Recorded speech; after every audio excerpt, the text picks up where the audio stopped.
Graça e paz, irmãos. Amém? Aí, Samuca, você tá me vendo mesmo? Posso começar a aula?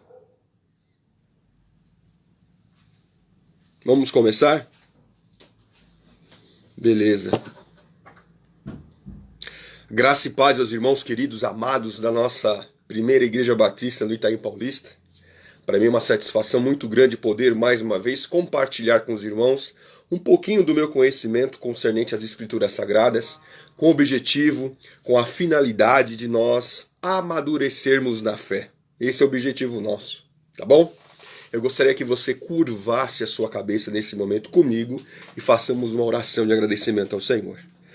Deus eterno, eu te dou graças pela oportunidade e privilégio, Senhor, que tu me concede juntamente com meus irmãos de neste dia aprendermos um pouco mais da tua Escritura. Senhor, é a tua graça, Senhor, é a tua misericórdia, é o dom da vida, Senhor, que nos sustenta neste dia. Ó Deus, que o seu amor possa fluir em nossos corações, que possamos prosseguir sempre, Senhor, para o objetivo pelo qual fomos criados, Senhor, que é a imagem de Cristo Jesus, Pai, varonidade perfeita do Senhor em nossas vidas. Ó Deus querido, que possamos, Senhor, ser gratos a Ti por tudo aquilo que nós temos recebido de Ti, Senhor. Obrigado pelo dom da existência. Em nome de Jesus, Senhor, nós oramos a Ti e somos gratos. Amém. Meus irmãos, para mim é um prazer, como eu disse, poder aqui estar conversando com vocês. Está muito corrida a minha agenda, tá? Parece que não, mas eu não estou de quarentena, tá certo? E todo dia praticamente nós temos uma live ou temos uma reunião, usamos o nosso bendito Zoom, que é uma bênção de Deus nas nossas vidas. E às vezes eu tenho que dizer não para alguns irmãos sobre encontros de algumas lives, porque realmente está corrido, parece que não. Para os irmãos terem uma ideia, eu já peço perdão para os irmãos, porque hoje, nesse horário, eu teria uma aula, uma palestra de um curso que eu faço, secular, e eu gravei essa aula ontem, tá certo? Para ela ser transmitida hoje, excepcionalmente.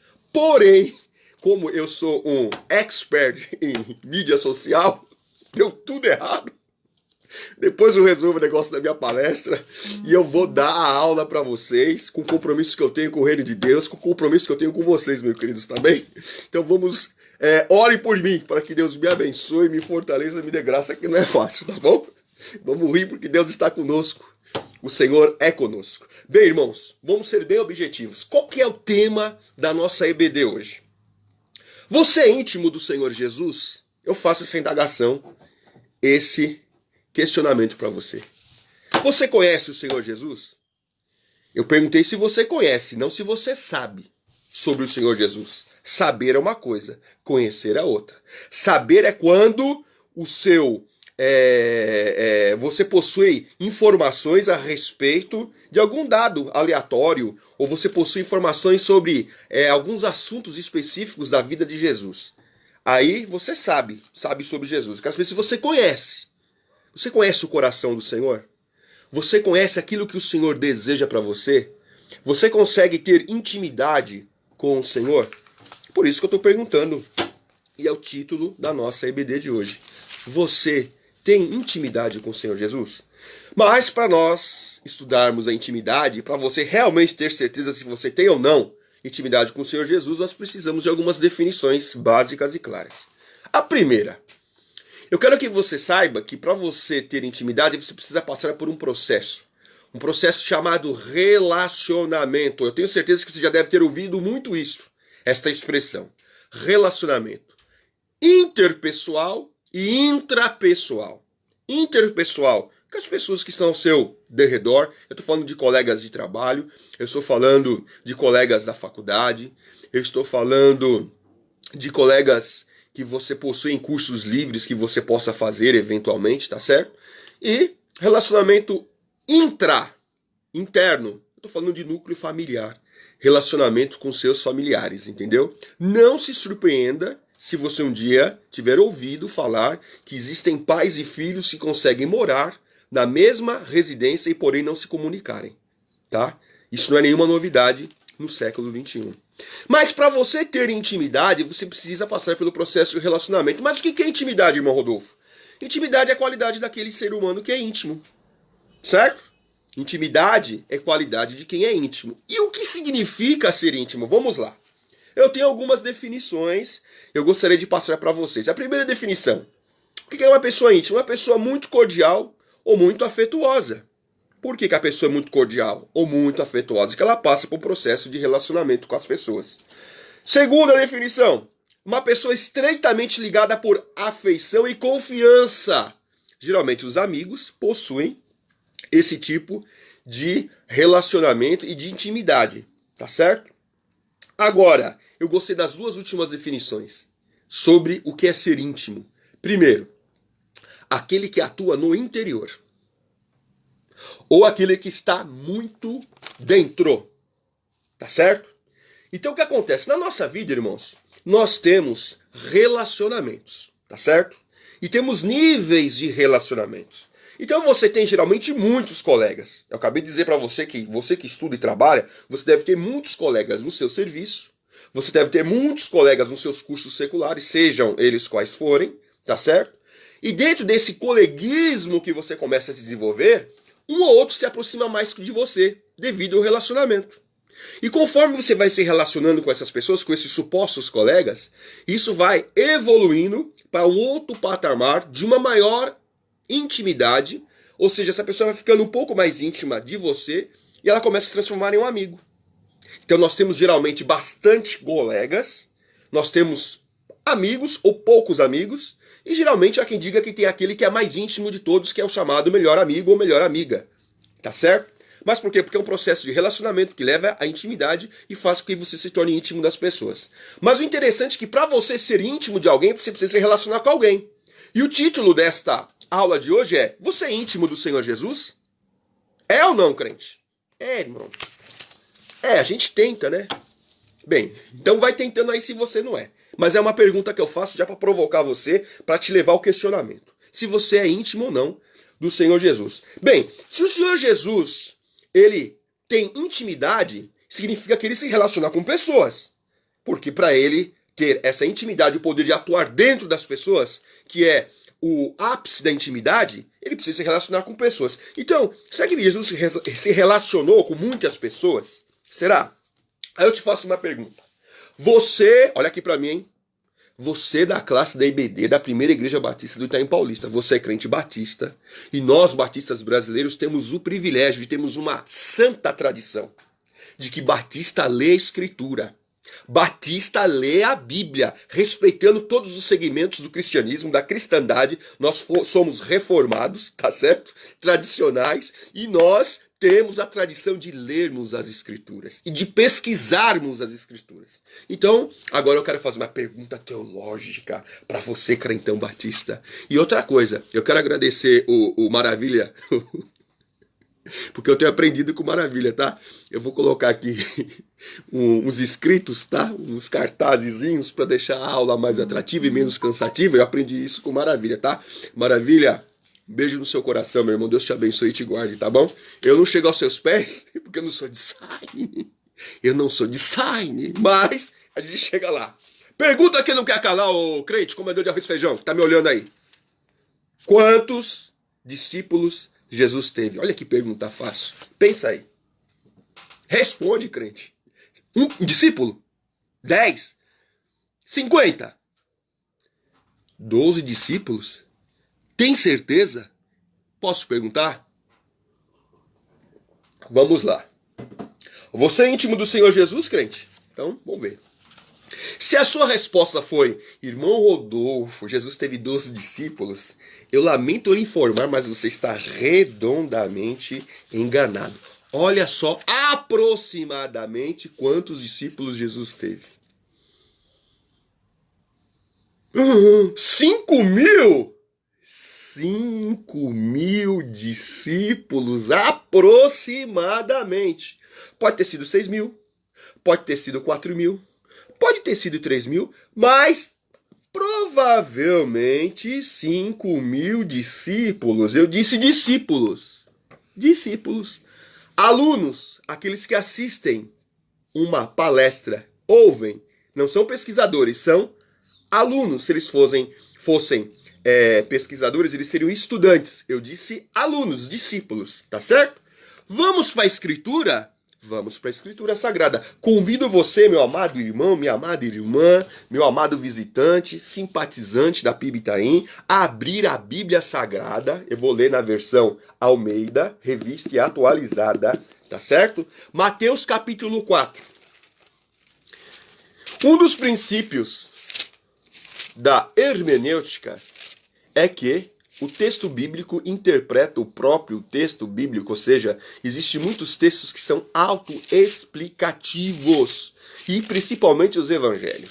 Eu gostaria que você lesse o texto sagrado por si só, longe da tradição daquilo que você tem na mente, daquilo que você pensa como tradição cristã, tá certo? Por quê? Porque a tradição cristã, por exemplo, que eu posso dar para você, diz que Jesus nasceu num curral, num estábulo, tá certo? E aí eu quero saber aonde que a Bíblia diz que Jesus nasceu no curral, num estábulo. Se você me mostrar um texto da Bíblia que diz que Jesus nasceu no curral, no estábulo, traz aqui pra mim, comenta comigo que você vai ganhar um presente meu, uma caixa de bombom. Se você conseguir provar isso pra mim, tá bom? Mas o estudo não é onde Jesus nasceu.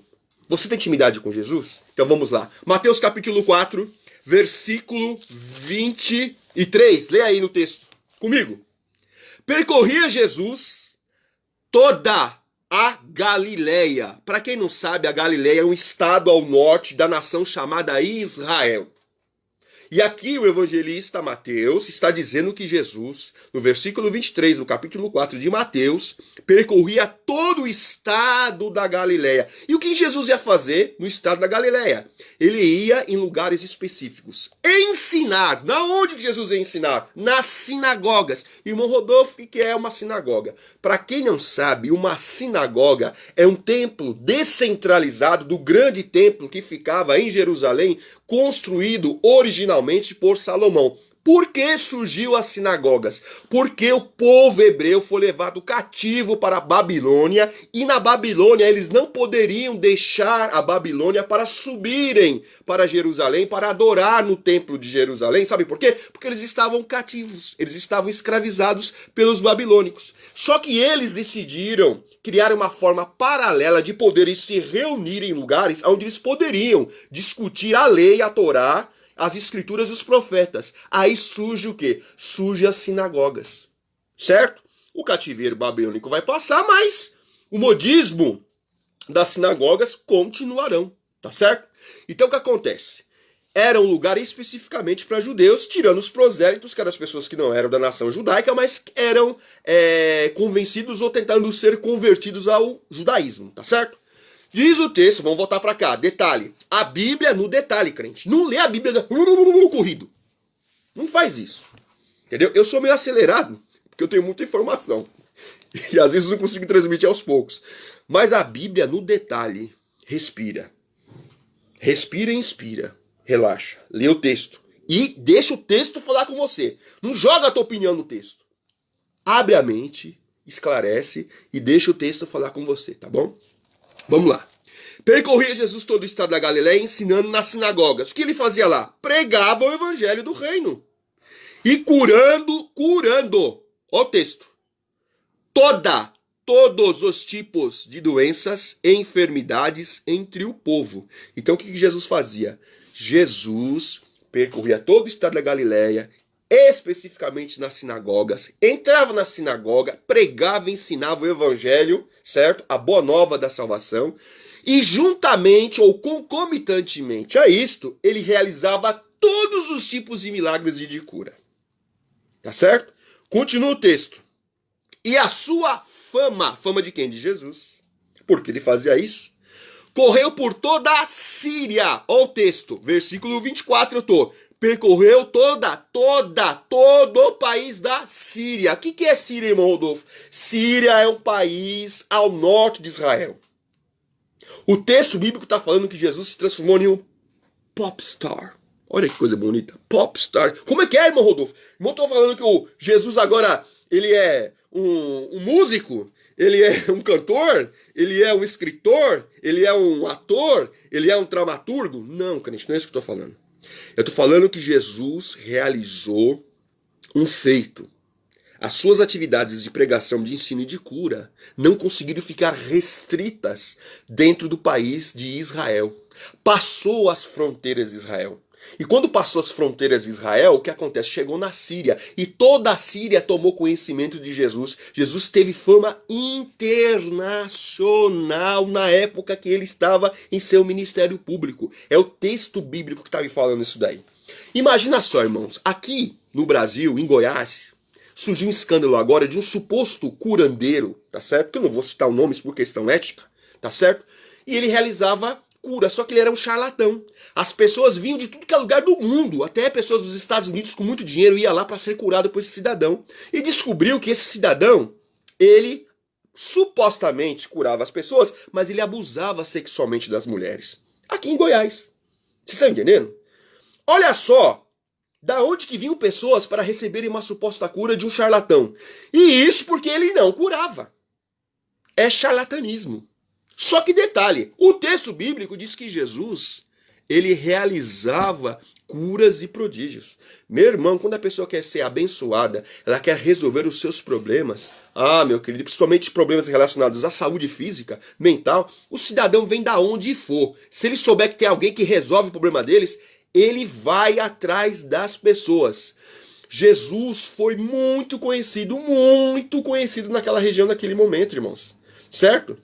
E outra coisa, todas as vezes que Jesus ele pregava e ensinava, as pessoas eram comovidas, as pessoas iam ter com Jesus, porque Jesus ele tinha uma qualidade a mais do que além de ensinar e pregar. Jesus ele realizava a confirmação de tudo aquilo que ele ensinava e pregava com sinais, prodígios de maravilha. Na compreensão das pessoas daquela época, ninguém poderia realizar tantos feitos, tantas curas, certo? Se não tivesse um quesito fundamental. E qual que é esse quesito? Se Deus não fosse com esse cidadão. Vocês estão entendendo? Então Jesus tinha a aprovação de Deus na percepção e na opinião daquelas multidões todas, entendeu? Agora a pergunta que eu não quero calar, tá certo? Um parênteses aqui nesse estudo. Será que nós podemos realizar algum tipo de cura, certo? Algum tipo de milagre e não temos nenhuma comunhão com o Senhor Jesus? Pergunta. Pega a tua Bíblia aí, questiona, rabisca, fundamenta e depois vem falar comigo. E a gente conversa sobre esse assunto. É só para fomentar mais a conversa. Voltando para o texto bíblico. E essa multidão da Síria também trouxe vários doentes, acometidos de várias enfermidades. Estou ainda do versículo 24 do capítulo 4 de Mateus. E endemoniados, lunáticos e paralíticos, Jesus curou a todos. Versículo 25. Mateus 4, 25.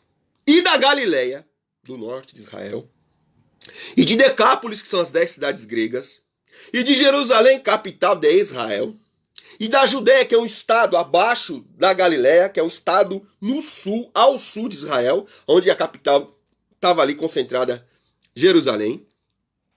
E numerosas, olha o que o texto diz. Respira, crente. Não atropela o texto. Final do versículo 25 do capítulo 4 de Mateus. Está escrito lá? E uma multidão o seguia? Não. Está escrito assim, numerosas, ou plural, crente, plural. Numerosas multidões seguiam a Jesus. E você acha que Jesus só vai ter 12 alunos? Só 12. Ai, crente. Otto, quanta ingenuidade, Otto. Otto, quanta tradição da história que eu não analiso, não reflito, não questiono, não indago, não pergunto. Aí eu aprendo o que as pessoas querem que eu saiba. Otto. Não, crente. Abre a tua mente para a Escritura, tá certo? Para a Escritura. Capítulo 5, continuação. Versículo 1. Vendo Jesus, que está escrito no seu texto, a multidão, lê direito, crente. 5:1. Vendo Jesus as multidões, plural, miríades, certo? Miríades, 10.000 pessoas, mais multidões de pessoas. Subiu ao monte, se assentou e aproximou seus discípulos. O texto aqui está mencionando quem? Os 12 discípulos.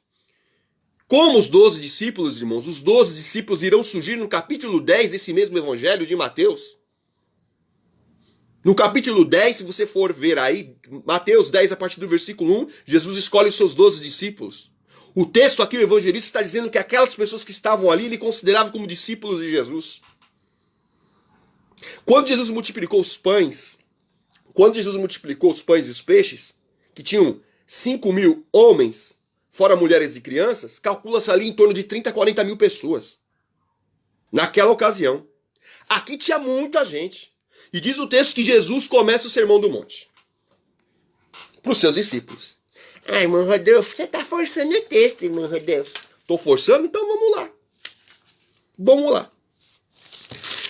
Capítulo 5 todinho, Sermão do Monte. Capítulo 6 continua o Sermão do Monte. Capítulo 7 continua o Sermão do Monte. Capítulo 7 de Mateus, ô crente. Abre a tua Bíblia aí. Eu gostei disso daqui que só eu falo, vocês só ouvem.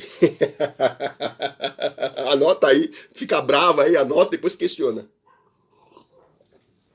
Vamos para a Bíblia. Mateus capítulo 7, olha o versículo 28, que coisa linda. No 27, Jesus terminou o discurso. Olha o versículo 28. Quando Jesus acabou de proferir estas palavras, ou seja, o sermão, no local do monte que ele estava, estavam quem? Os discípulos que começou lá, né? Agora o texto volta para falar que são as multidões. Maravilhadas da sua doutrina, do seu ensino. Por quê? Jesus assim ensinava como quem tem autoridade e não como os escribas. Jesus teve muito discípulo. Vamos para João capítulo 6? Irmão, será? João capítulo 6, crente. Evangelho de João, capítulo 6, versículo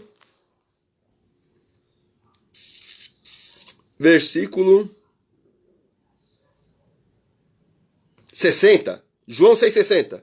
Muitos dos seus discípulos, quem? Os 12? João 6,60. Muitos dos seus discípulos, pergunto para você, os 12, tendo ouvido tais palavras, disseram, duro esse discurso, quem o pode ouvir? Jesus chegou junto nos crentes. Entendeu? Olha o que Pedro disse. Aí, vamos para o versículo... Eu li 6,60 de João, agora 66. Vai para o versículo 66. À vista disso, muitos dos seus discípulos o abandonaram.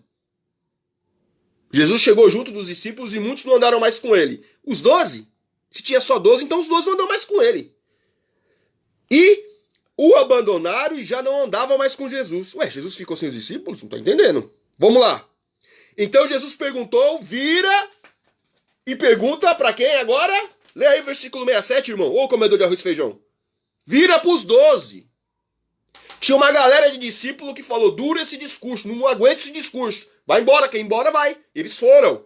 Mas Jesus agora vira para os outros discípulos, para os 12, crente. Para os 12. E Jesus fala assim, vocês querem ir embora também? Quiser ir embora, pode ir, filho. Olha a resposta de Pedro. Senhor, para onde nós vamos? Só tu tem palavra de vida eterna. Vocês estão entendendo? Jesus teve muito discípulo. Muito discípulo, crente. E para fechar com chave de ouro, você entender que Jesus teve multidões de discípulos, tá bom? Se você for ali em Lucas, Evangelho de Lucas, capítulo 6, abre sua Bíblia aí, crente. 6,12. Jesus, ele se retira para orar no monte, tá certo? No monte, em Lucas 6,12. Ele passa a noite todinha em oração. Jesus orava muito. Orava muito, muito. Quer dizer alguma coisa para nós. Aí tem algum comedor de arroz e feijão que fica falando, irmão, mas a Bíblia diz lá também que não é por muito falar, por vãs repetições que serão ouvidos. Vã repetição é uma coisa, vida consagrada dedicada a períodos longos de oração são outra coisa. Não confunda alhos com bugalhos. Não confunda. Só que não vou me ater a esse estudo porque é outro tema. Tá certo? Jesus passou a noite toda em oração porque ele tinha que tomar uma decisão drástica pela manhã. O texto vai falar qual foi essa decisão. Quando amanheceu, chamou a si os seus discípulos. Chamou quem? Os 12 discípulos? Não! Lê o texto, crente. Tá lá, versículo 13. E quando amanheceu, Jesus chamou seus discípulos, todos os discípulos, aquela multidão de discípulos, que mais ou menos 3, 4, 5 mil. E desses discípulos, dessa multidão de discípulos, ele escolheu 12 dentre eles. Descobri a pólvora. Lê o texto, crente. Jesus não teve 12 discípulos somente, teve muito mais. Tá bom? Qual foi o benefício que algumas multidões, algumas pessoas tiveram em se aproximar de Jesus, em se relacionarem com Jesus, em ter intimidade com Jesus? Foi o fato que, quando eles se aproximaram do Senhor Jesus, eles tiveram certa intimidade com Jesus porque se relacionaram com Ele. E a consequência disso qual foi? Ouvir o maravilhoso discurso do Sermão da Montanha. Nossa, imagina nós estarmos ouvindo Jesus declamando, ensinando poderosamente o Evangelho pessoalmente. Eles tiveram esse privilégio. Eles tiveram o privilégio de ver até mesmo a multiplicação dos pães, dos peixes. Eles viram muitas centenas de milagres. Por quê? Porque eles estavam se relacionando com Jesus, estavam tendo intimidade com Jesus, começaram a ter um certo nível de intimidade com o Mestre e serem íntimos dele. Se você, se nós tivermos alguma intimidade com Jesus, pode ter certeza que alguma coisa diferente de boa nós vamos presenciar. Não tenha dúvida disso. Tá bom? Bem, depois disso, nós vamos encontrar uma outra galera, uma outra turma que ousou andar mais próximo de Jesus, a estreitarem o seu relacionamento com Jesus, a terem outro nível, um patamar mais elevado de intimidade com Jesus. 500 crentes. 500 crentes tiveram o privilégio de terem uma aproximação maior com o Senhor, porque eles resolveram andar com Jesus. Tá certo? Vamos lá? Primeira carta de Paulo aos Coríntios, capítulo 15, versículo 6. Vamos lá, crente. Eu tive que demorar um pouquinho mais para explicar o porquê que Jesus teve muito mais de 12 discípulos, e eu citei mais textos para fundamentar a minha argumentação, tá bom? Se você discorda, fundamenta e vem conversar comigo, tá bom? Eu acho, mas não tem um texto. Não existe, não tem um texto. O Batista não faz isso. Batista primeiro procura o texto, que ele vai se fundamentar para argumentar contra outra pessoa. Senão nem comenta. Você é crente batista, é outro nível, tá? Então vamos lá. Primeira carta de Paulo aos Coríntios, capítulo 15, versículo 6. Se você abriu, vamos lá comigo. Diz assim o texto. 1 Coríntios, capítulo 15, versículo 6. Depois, o Senhor Jesus foi visto por mais de 500 irmãos. De uma só vez. Dos quais a maioria sobrevive e alguns já morreram. Mais ou menos 500 crentes viram Jesus ressuscitado. Sabe por quê? Depois da sua crucificação e ressurreição, de uma só vez. Porque foram pessoas que ousaram se relacionar e terem uma intimidade maior com Jesus. Que bênção. 500 pessoas. 500 pessoas viram de uma vez só, juntos, o Senhor Jesus ressuscitado. Paulo diz isso, escrevendo a carta aos Coríntios. Bem, mas existe outra galera que também decidiu ter um relacionamento maior e, consequentemente, uma intimidade com um patamar mais elevado que os 5.000 do que os 500. 120 pessoas. Olha eu dando uma de Valdemir aqui, ó. Ô, Valdemir, tá me vendo aí, ó? 120 crente, comedor de arroz e feijão, tiveram um patamar mais elevado. Vamos lá? Atos capítulo 1, versículo 15. Atos dos Apóstolos. Entendeu? Atos dos Apóstolos, que é o único livro histórico do Novo Testamento. Qual é a característica de Atos dos Apóstolos? Nós não fazemos doutrina de Atos dos Apóstolos. Mas, Rodolfo, por que não se faz doutrina do livro de Atos dos Apóstolos? É outra aula. A aula hoje é: você tem intimidade com o Senhor Jesus? Tem ou não, crente?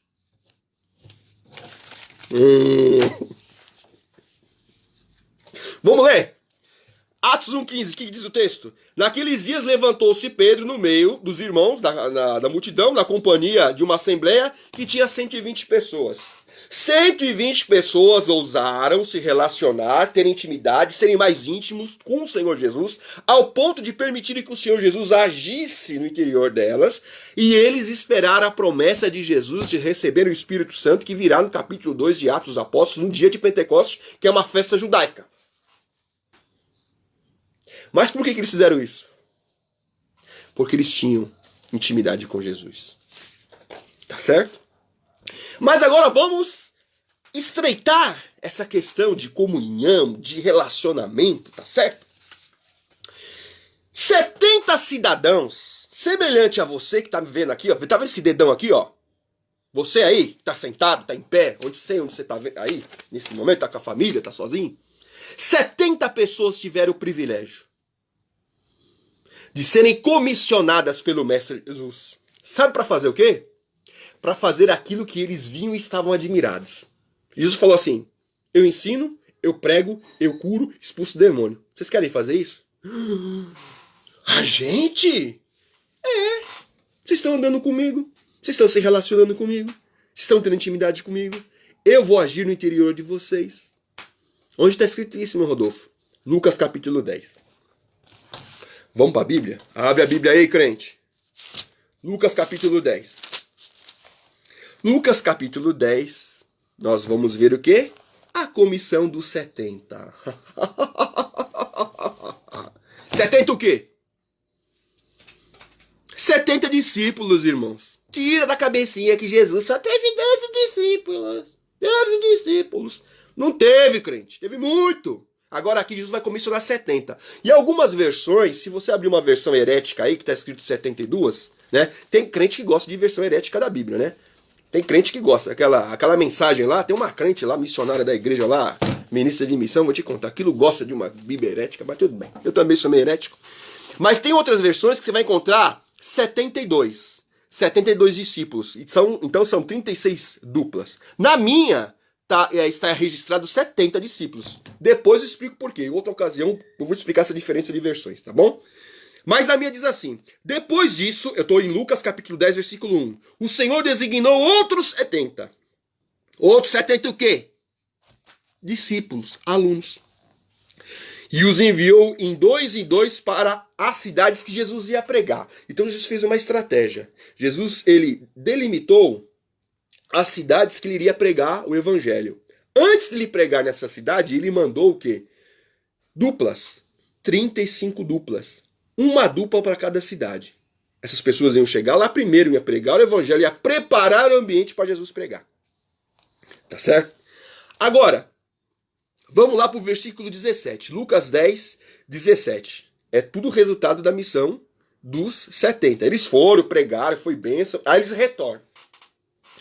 Quando eles retornam, eles vão dar um relatório da missão. Tanto é, crente, já aprende isso aí, tá? No seu serviço, na sua escola, na sua casa. Quando um superior seu, hierarquicamente, entendeu? Não importa qual que seja a reunião social que você esteja, te pagar uma missão, quando você cumprir a missão, você dá o retorno da missão. Não vai fazer, não dar resposta. Tu vai tomar na testa. Já estou te ensinando. Isso é pra vida. E isso aconteceu com eles aqui. Jesus comissionou, pagou a missão. Eles foram, pregaram, retornaram, vão fazer o relatório e dar satisfação de Jesus à missão feita. Versículo 17. Então regressaram os 70, possuídos de enorme alegria, dizendo: Senhor, ô Senhor, a gente curou, a gente chorou, a gente pregou, a gente ensinou, até os capetas, os cramunhão, se sujeitam a nós pelo teu nome. O cramunhão se sujeita a Jesus pelo nome de Jesus, não foi pelo nome dos discípulos. Tá certo? E aí eu faço outra pergunta para você. Será que é possível um cidadão, uma cidadã, realizar curas? Curas. Não é charlatanismo não, tô falando curas. Expulsar demônio no nome de Jesus. Porque aqui o texto diz que é no nome de Jesus que eles se submetem. E mesmo assim, não está com o nominho escrito no livro da vida? Será? Leve isso para sua casa aí, o crente.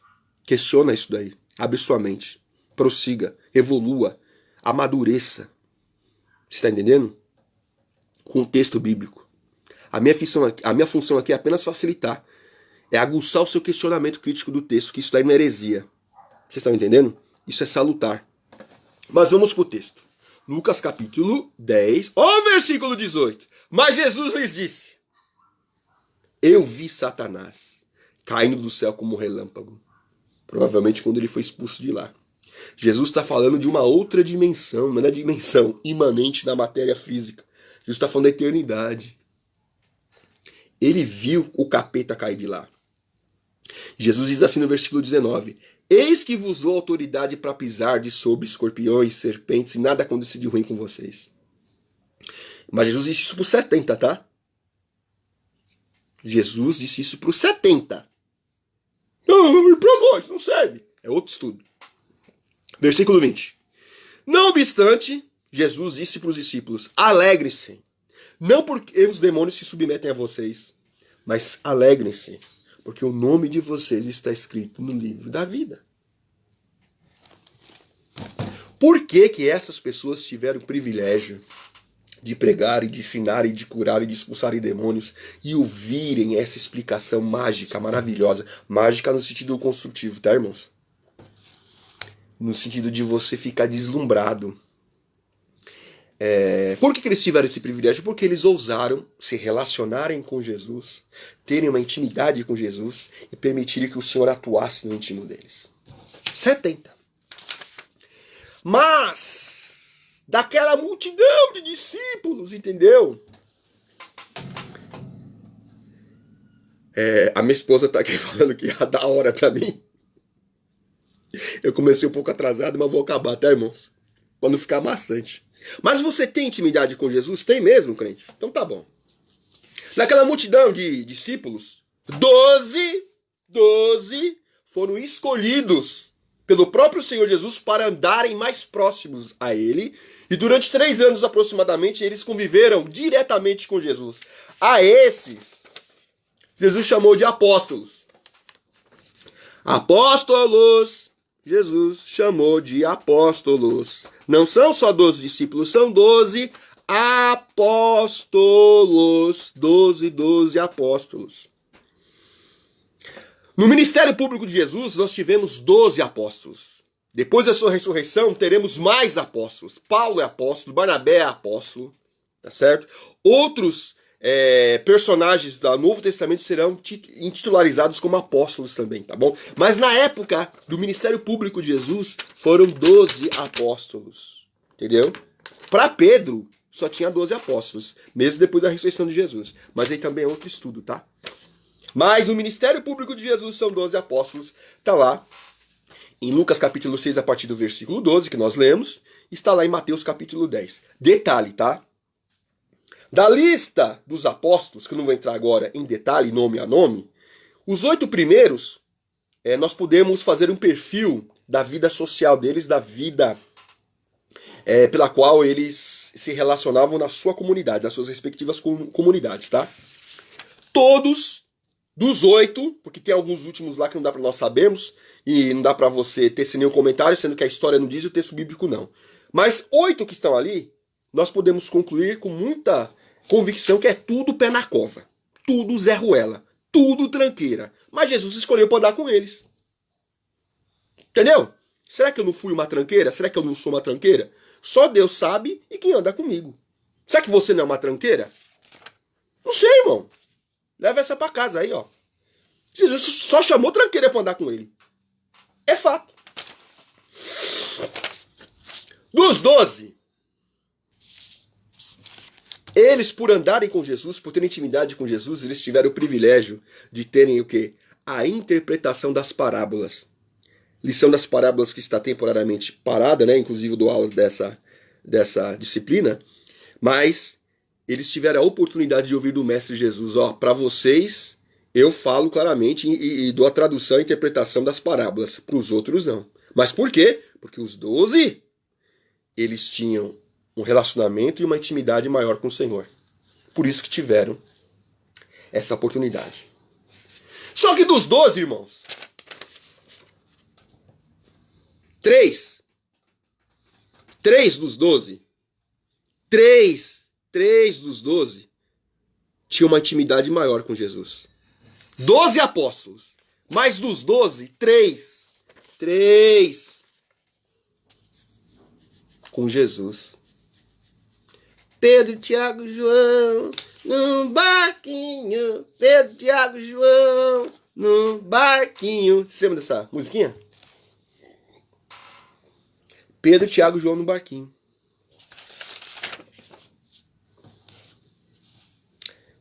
Como assim, irmão Rodolfo? Mateus capítulo 17. Vamos para Mateus capítulo 17, versículo 1. Ai, os crentes é uma bênção. Se você for para Mateus capítulo 17, versículo 1, volta um versículo. Mateus 16, 28, que é o último versículo do capítulo 16. Diz assim o texto. Em verdade, disse Jesus, vos digo, que existem algumas pessoas aqui dentre nós que não provarão a morte física, biológica, até que vejam vir eu, o Filho do Homem, no seu reino. Que promessa que Jesus fez. Maravilhosa. Quando que Jesus vai cumprir essa promessa? No versículo seguinte. 6 dias depois, tomou Jesus consigo Pedro e os irmãos Tiago e João. Pedro, Tiago e João, num barquinho. Olha o que diz o texto. E Jesus foi transfigurado diante deles, o seu rosto resplandecia como o sol ao meio-dia, e as suas vestes tornaram-se brancas como a luz. E eis que de lambuja aparece Moisés, que representa a lei, e Elias, que representa os profetas, falando nada mais, nada menos com Jesus. Então Pedro disse, Jesus, bom estarmos aqui, façamos uma cabaninha. 3, uma para o Senhor, uma para Moisés, outra para Elias. Falava ele ainda, quando uma nuvem luminosa envolveu a ambos. E eis vindo da nuvem uma voz de trovão poderosa que dizia, este é meu filho amado, referindo-se a Jesus, para os 3 bocas abertas, Pedro, Tiago e João ouvirem. Este é meu filho amado, Jesus, em quem me alegro, em quem me comprazo, em quem coloco o meu bem-querer, em quem tenho muito prazer. A ele ouvi.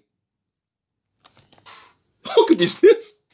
Ouviram os discípulos, os 3 boca aberta, ficaram de boca aberta, caíram em bruços, tomados de grande medo. E aproximando-se Jesus a eles, tocou-lhes dizendo, ergam-se, não tenham medo.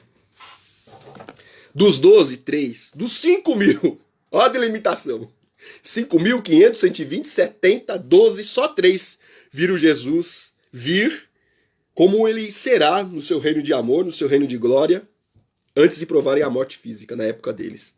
Mas por que esses 3 tiveram esse privilégio? Porque eles ousaram se relacionar com Jesus, ousaram andar com Cristo, ousaram ter intimidade com Jesus.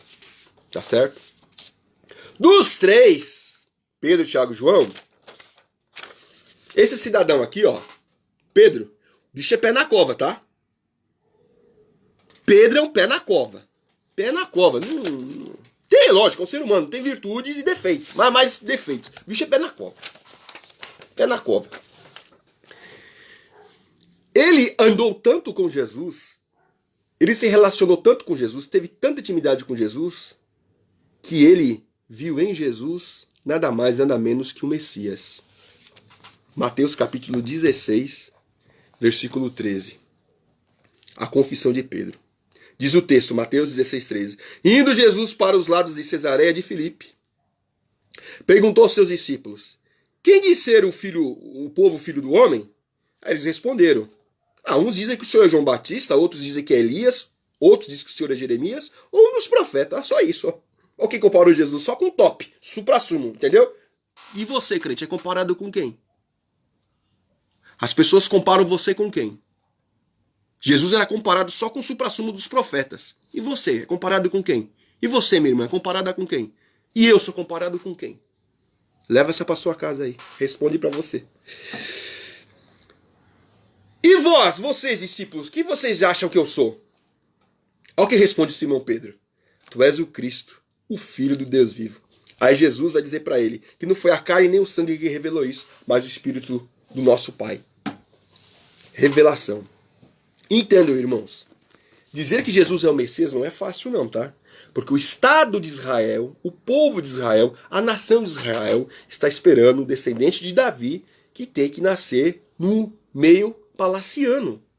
Certo? Um príncipe, para ser rei, ele não nasce numa favela, numa comunidade. Ele vai nascer na capital, num palácio. Entendeu? Jesus, Deus está contradizendo todas as estruturas religiosas, históricas, políticas da época. Não é fácil afirmar. Entendeu? Tá certo que Miqueias 5:2, lá em Mateus capítulo 2, é a referência de que o Messias tem que nascer em Belém, na cidade de Davi. Mas não é toda a multidão que tem esse conhecimento. E o leigo está esperando o rei nascer lá, na capital, em berço de ouro, mas não é o caso. Mas Pedro chegou até o Messias, graças a Deus, foi revelação do Espírito, é graça de Deus mesmo. Ele chegou até o Messias. Mas teve um cidadão, de todos eles, que chegou um pouco mais. Aliás, ele chegou na origem. Eu não vou falar o nome dele não. Mas antes, para finalizar, 5 minutinhos, tá? Eu sei que os irmãos estão assistindo. Eu não quero ser cansativo, mas o raciocínio tem que ser um pouquinho mais extenso, porque tem que ser bem, vamos dizer assim, detalhado, para que você entenda se você realmente tem intimidade com Jesus. Você sabe o que é isso aqui? Isso aqui é uma palavra grega que está aportuguesada, tá? No escrito grego não é assim. Aqui já está aportuguesado. Arqué. E a pausa que eu faço agora, 2 minutinhos para você entender o que é o arqué. O que é o arqué?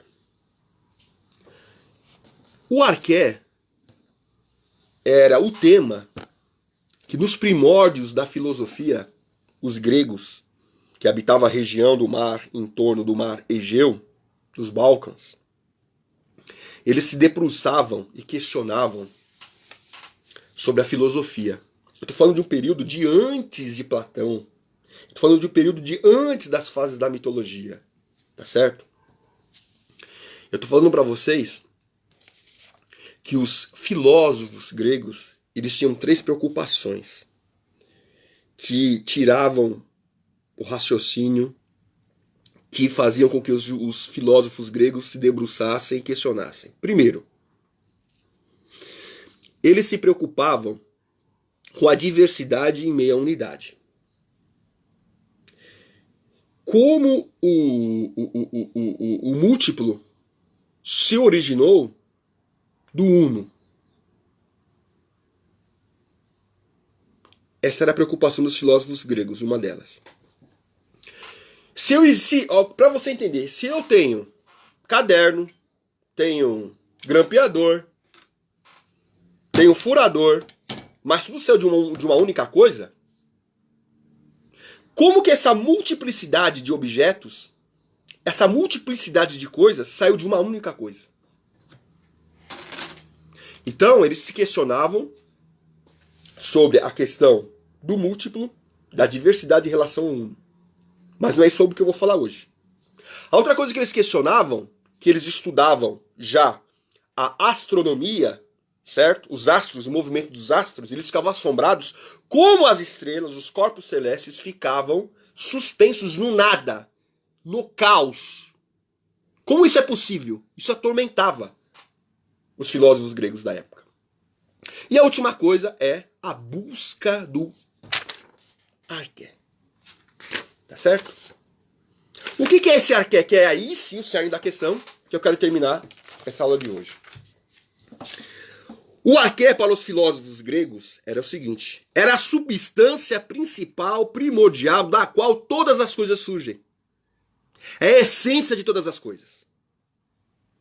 Se existe terra, água, ar, se existe planeta, se existe cosmos, se existe homem, se existe animais, se existe vegetais, tudo isso saiu de uma única coisa. Essa única coisa é o arqué. Saiu tudo de uma substância principal, dominante, primordial, da qual se originou todas as outras. Outros vão falar que é o Big Bang, certo? Haja luz e houve luz.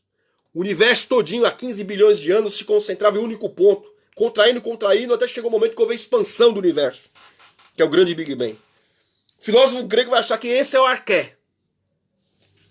E aí, eu vou ter que voltar um pouquinho agora, totalmente para a teologia.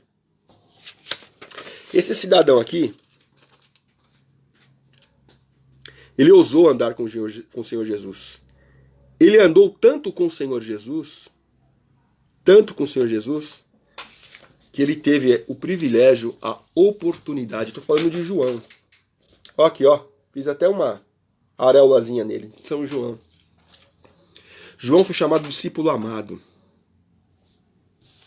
Em João 13, 23, nós vamos ver que Pedro faz uma alusão a João dizendo assim, o discípulo aquele que ele amava.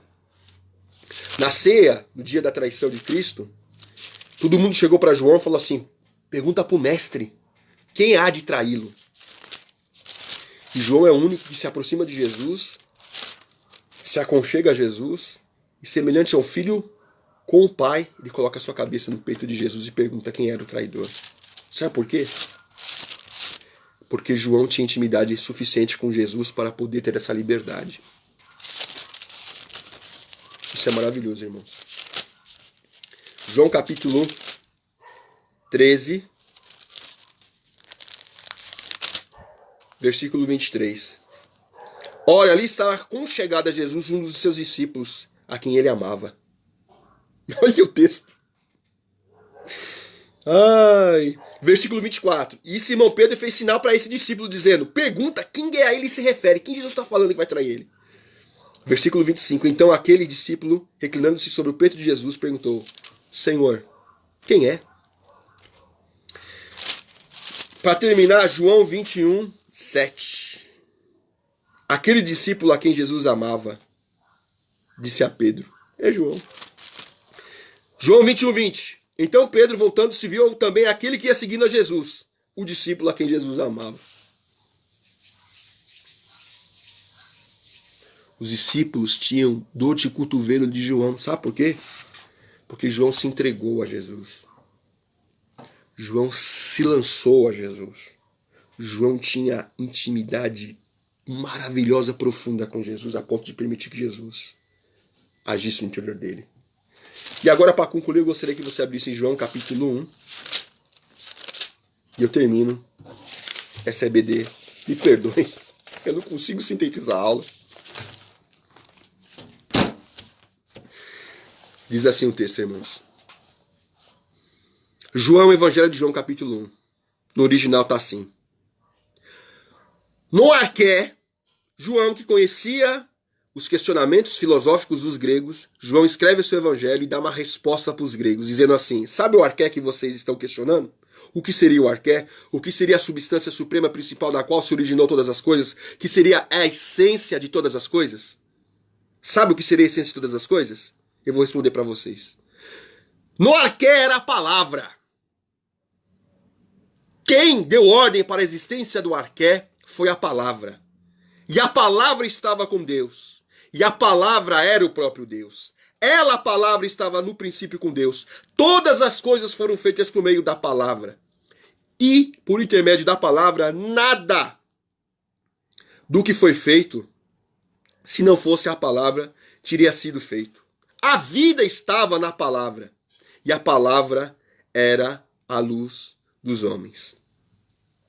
Versículo 10. A palavra estava no mundo. O mundo, o arqué, o cosmos, foi feito por intermédio da palavra. Mas a palavra não a conheceu. Veio para o que era seus, os judeus, mas eles não receberam. Mas a todos quantos receberam a palavra, ela, a palavra de Deus, nos deu a autoridade de sermos filhos de Deus, filhos do seu nome. Nascidos não da vontade da carne, não da vontade da conjunção carnal, mas da vontade de Deus. Aí ele vai falar quem é a palavra. Ele está dizendo que a palavra criou o arqué, que a palavra era a luz de todas as coisas, que a palavra criou todas as coisas e que a palavra é o resultado de toda a criação. Ali, versículo 14 do capítulo 1 de João, ele diz o seguinte: a palavra se fez carne e habitou entre nós. Vimos a sua glória, a sua graça, cheio de verdade e de majestade. A palavra é Jesus Cristo, encarnado, que viveu entre seres humanos. Foi isso que João viu. Por isso que o evangelho de João é considerado o evangelho da divindade. Ele começa na eternidade. João diz que Deus se fez homem. Isso é loucura para os gregos, escândalo para os judeus. Mas por que João conseguiu ter essa concepção, essa revelação de Jesus? Porque ele se relacionou profundamente com Jesus. Teve intimidade profunda com Jesus. E diferente de Pedro, que viu o Messias, João viu mais. João viu Jesus, a origem de todas as coisas, de todo o universo, de todo o arqué. Tá bom, meus irmãos? Foi extensa a EBD, tá?